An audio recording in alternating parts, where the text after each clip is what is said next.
next presenter, who is George. George is a professor at the Department of Informatics at the University of Economics and Business and the head of Service Technologies and Economics. He received his PhD degree in electrical engineering at MIT in 1991. His research interests are economic and business models for networks, cloud, and smart energy grids, demand response in energy consumption, internet economics mechanisms, auction mechanisms for bandwidth and scarce goods, telecommunication, power regulation, and regulation mechanisms for electronic environment. So a lot of interesting topics. Without further ado, George, the floor is yours. Please share your screen and start your talk. Thank you, Yashar. I'm very glad to be part of this session and to see old friends and colleagues like Herman, Demer, and Keshav. So,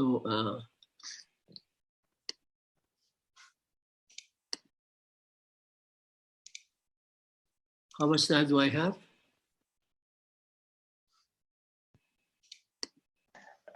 In total, you have 30 minutes, but that includes the Q&A.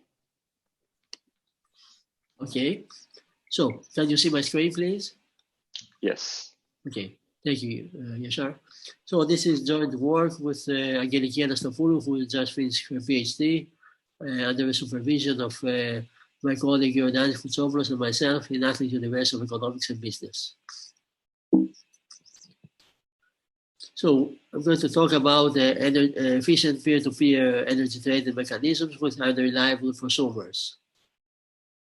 So why do we care for peer-to-peer energy trading, and particularly why for unreliable prosumers? Because recently the peer-to-peer energy trading is considered as an effective means to manage locally renewable energy resources and to trade surplus or deficit locally rather than in transactions with the grid. In fact, the feed-in tariffs, which were high at some point and of offering energy surplus to the grid, have now dropped or even abandoned in certain countries like the UK or Spain. So peer-to-peer energy trading allows prosumers to sell their energy locally at prices higher than the feed-in tariffs and buy energy at prices lower than the retail prices. However, one major challenge that we have peer-to-peer energy trading is the uncertainty of energy traded. That is, we cannot fully predict renewable generation, although if we are very close to actual generation, it could be estimated with higher accuracy. At the same time, we cannot fully predict energy demand due to unexpected user behavior or other circumstances. So such uncertainty is highlighted in the literature, but it is not generally taken care of in the related works. So what we do in this paper is that we develop and study a customized for this problem multi-seller Vickery-Clark groups auction, which is a generalized second price Vickery auction, as a peer-to-peer trading mechanism. So our mechanism maximizes social welfare and ensures participant truthfulness. And we capture the uncertainty with respect to the declared amounts of energy surplus and deficit to be traded over this mechanism. In particular, the bidding profiles of the prosumers consider explicitly the uncertainty of surplus and deficit. We also develop a linear time winner determination or allocation rule for this VCG auction, which usually the VCG auction is a combinatorial, requires combinatorial time for finding the optimal winner determination, the optimal allocation, as well as for computing the social opportunity cost payment. But in our work, we probably show that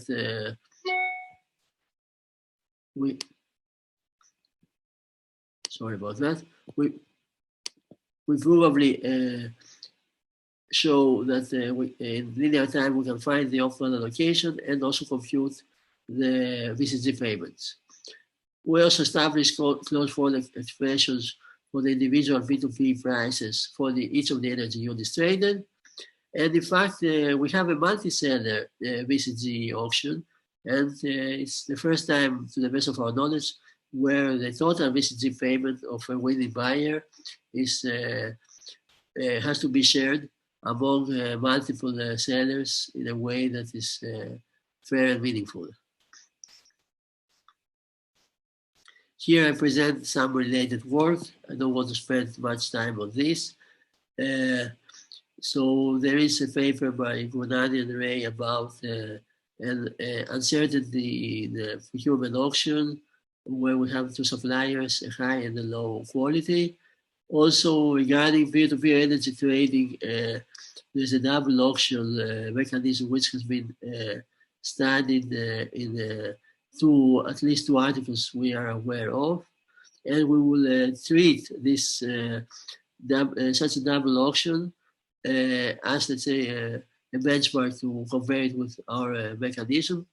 Of course, these works do not deal much with uncertainty, although the second paper by Elbaz et al.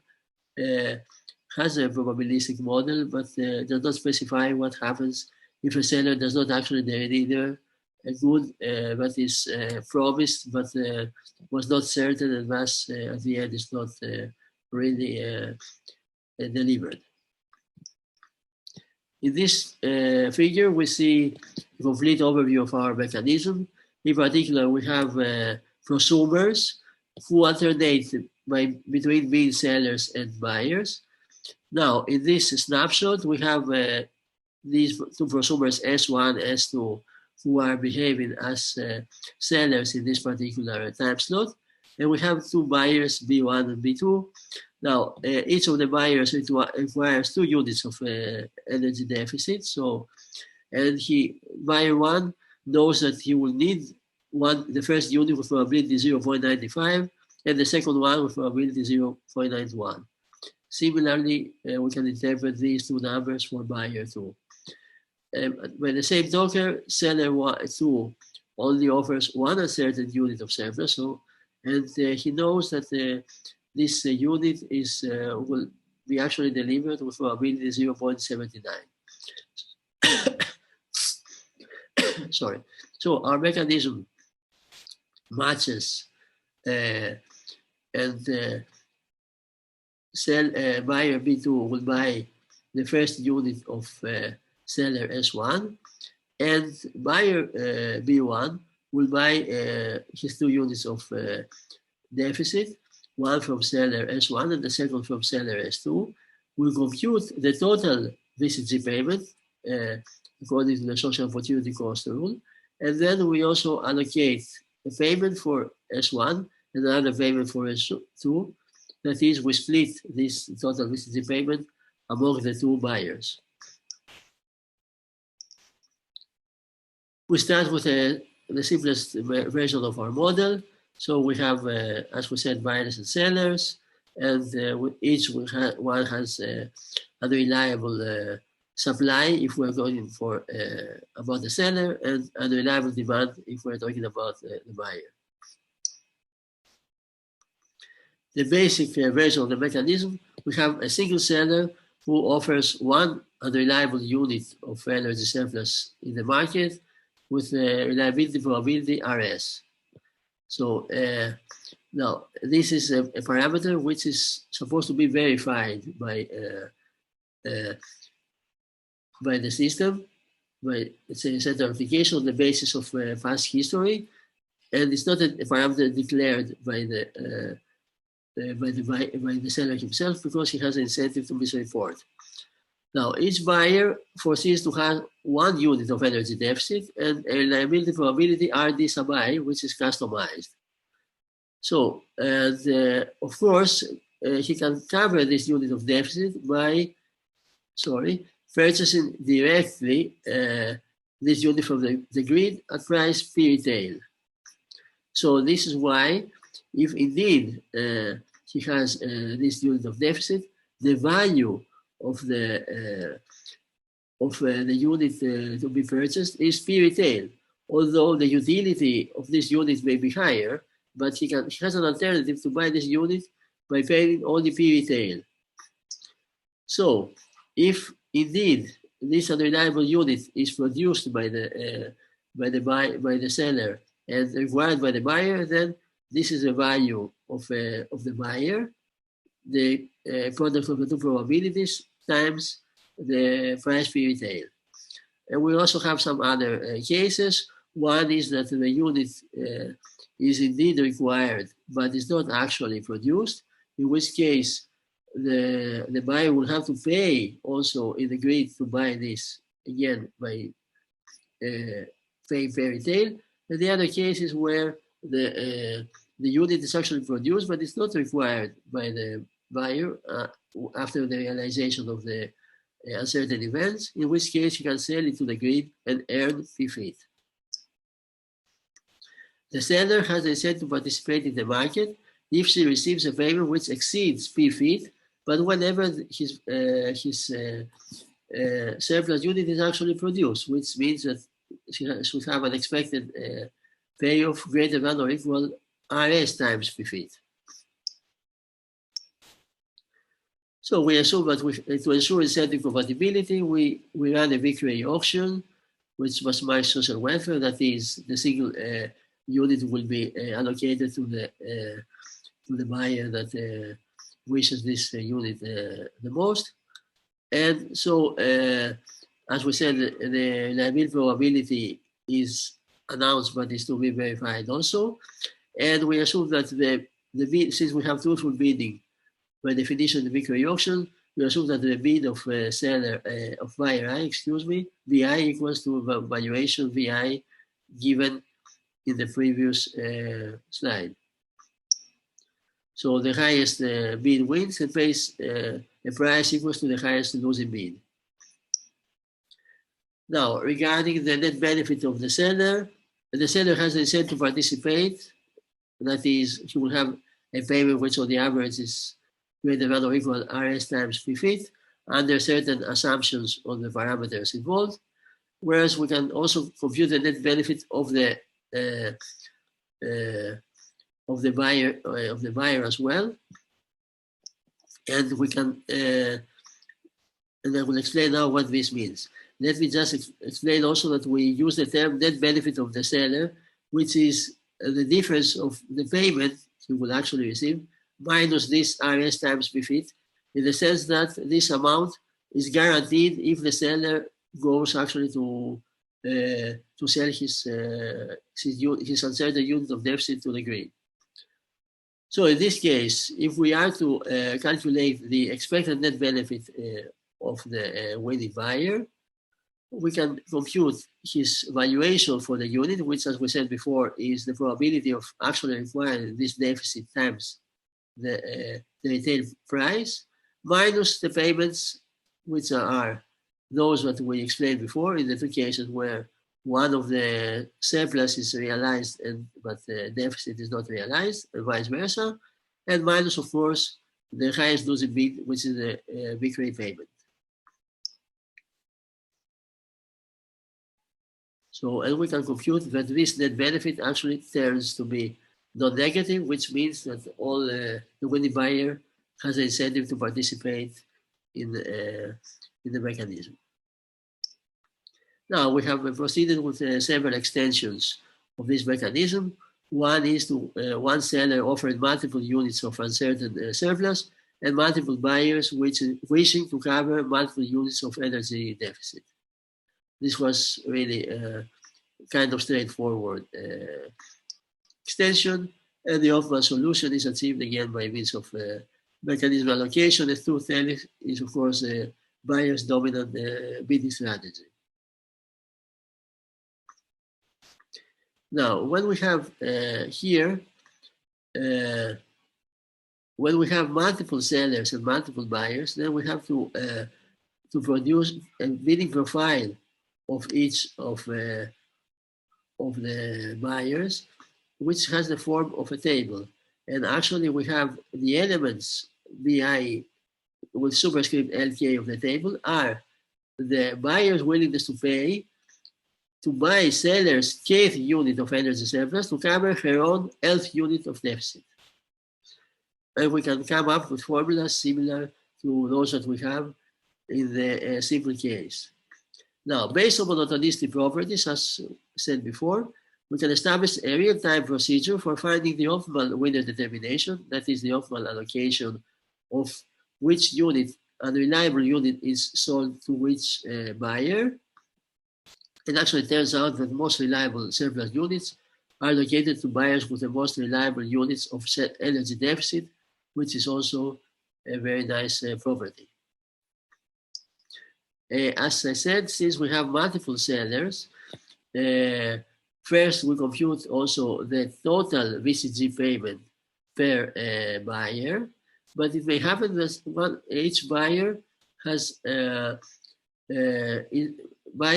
actually is allocated units of multiple sellers.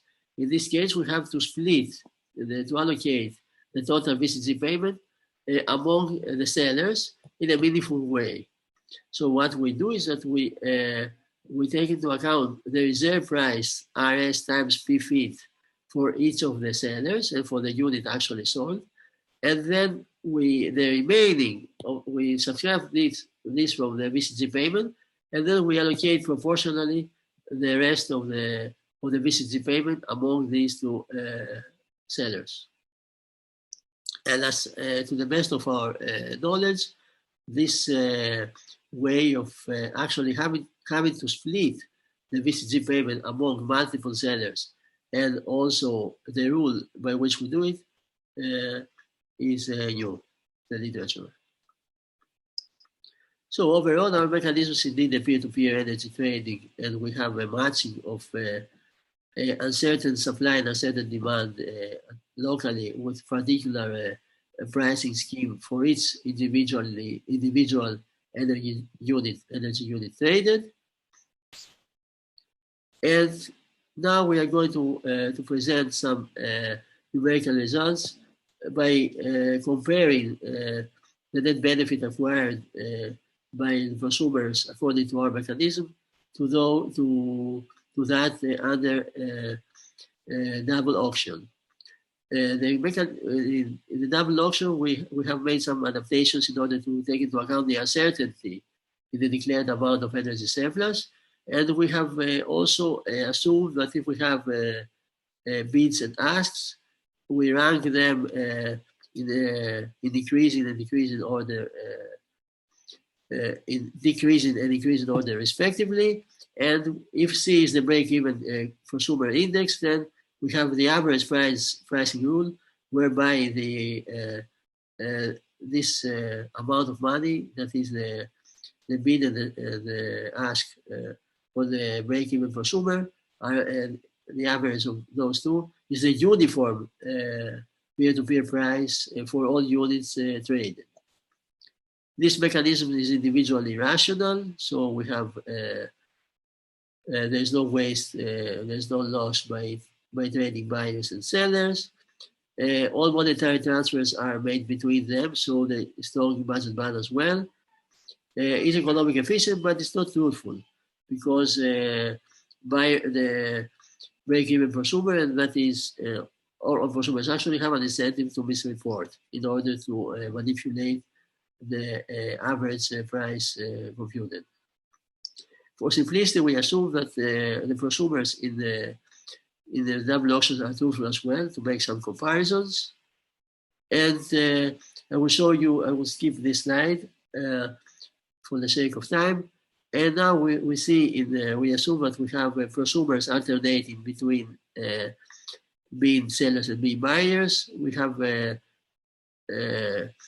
30 prosumers, and for each of them, we compute the average net benefit. The red points are those correspond to the average net benefit of 100 rands in the double auction, and the blue one in the VCG mechanism. And we see in general that for each prosumer, the corresponding blue point, that is the net benefit under VCG, exceeds that of the double auction, although in certain cases they are really very close to each other. in this case, we had assumed that we had prosumers whose reliability values are selected from the uniform distribution in the interval 0.6 to 1. In this case, we have two kinds of prosumers: the most reliable ones with reliability drawn from 0.8 to 1, and the less reliable with reliability drawn in 0.6 to 0.8. And we see that for unreliable prosumers, the difference in the average net benefit between the two mechanisms is larger compared to that of for the more reliable ones. Again, our mechanism outperforms the double auction. So just to conclude my talk, and then I would be happy to take some questions if time allows. The BCG auction mechanism performs better in terms of average consumer net benefit, assuming that, of course, that consumers switch their roles. So we have 100 runs, and in some of them, each consumer is a buyer, and in the rest of them, it's a seller. When consumers act as sellers, they obtain a higher net benefit in the BCG auction because the seller actually doesn't face any risk. He will sell what his unit, even if it's not reliable.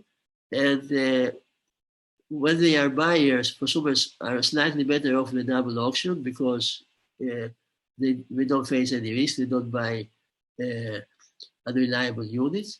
But on the average, when we take into account the alternation of roles between buyers and sellers, as we saw, our mechanism, the BCG auction, is superior.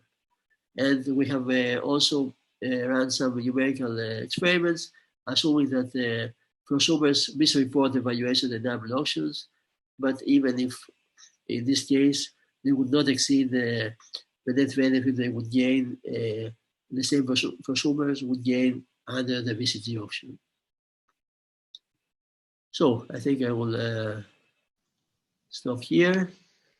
Thank you very much. And, thank you very much, George, for the great presentation.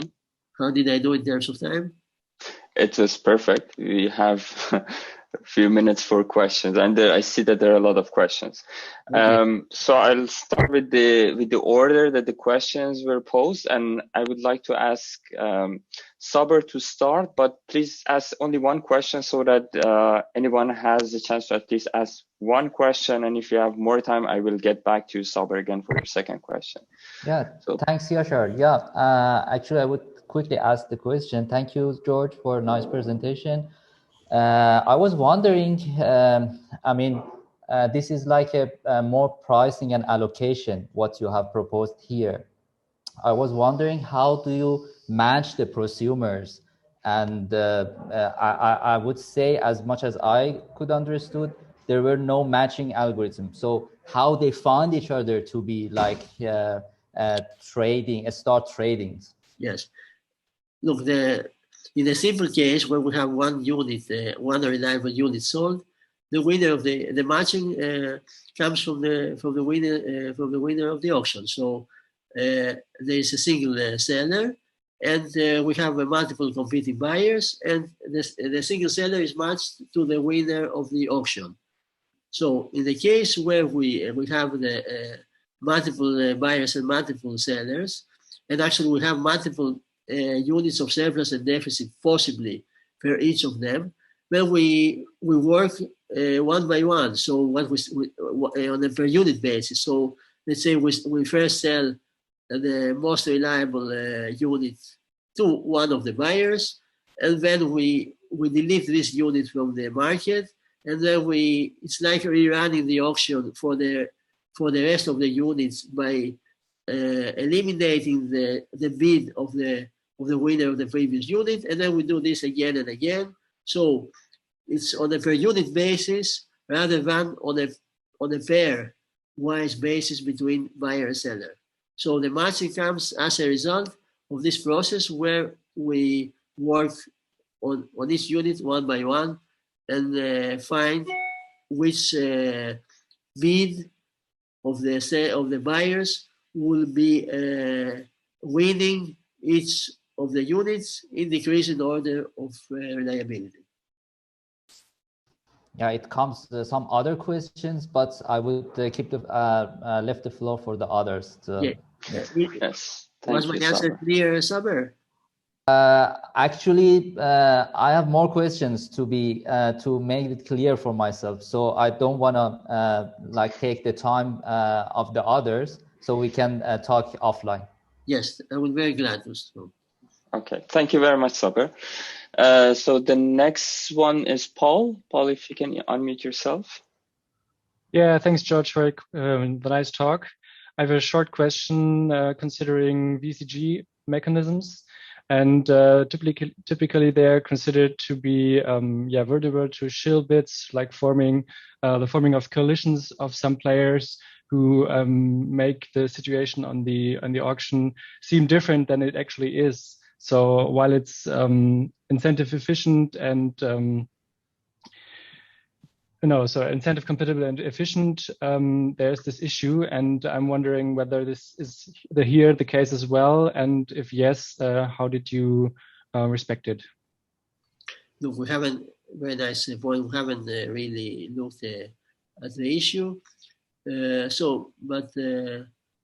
example, if we see, let's say, the single in the single unit case, if the winner is the one with the highest bid, so even if there's the coalition would only affect not the winner, but let's say, but the payment of the winner.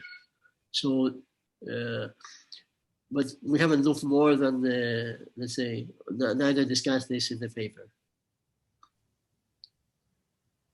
Okay. Thank you very much, Paul. So I'm going through the timing and when the questions were posed. Robert has sent me the request, so he's the next. Robert, if you can unmute yourself and ask your question. Yeah, thanks, Yashar. Thanks, George, for the interesting talk. I have a couple of questions, but I'm picking, due to time constraints, one important question. I know that VCG, the main issue is to calculate the payments. Can you talk about the scalability of the approach? What could be, for instance, how many sellers and buyers of this system can handle such type of VCG mechanism? Okay, thank you, Robert. Yes, also, as I said before, the calculation of the payments is can be made on the basis of the same procedure. That is, we eliminate one of the players in order to compute his own payment, and then we see what the loss of social welfare to the others is. And actually, this doesn't it's not complicated numerically. So the fact that we need to compute the VCG payments does not cause any extra requirement on having, let's say, fewer. A lower number of participants. So can we say that it's order of millions or order of thousands? Well, it can be done I would say that it can be a realistic number of prosumers, let's say, in an area. Okay. Thanks. Okay, thank you, Robert. The next question comes from Keshav. It's actually my own question as well. Keshav, do you want to unmute yourself? Yes, sure. Thank you. It's a very simple question. I mean, you're assuming that the prosumers are able to estimate, buyers and sellers are able to estimate the reliability.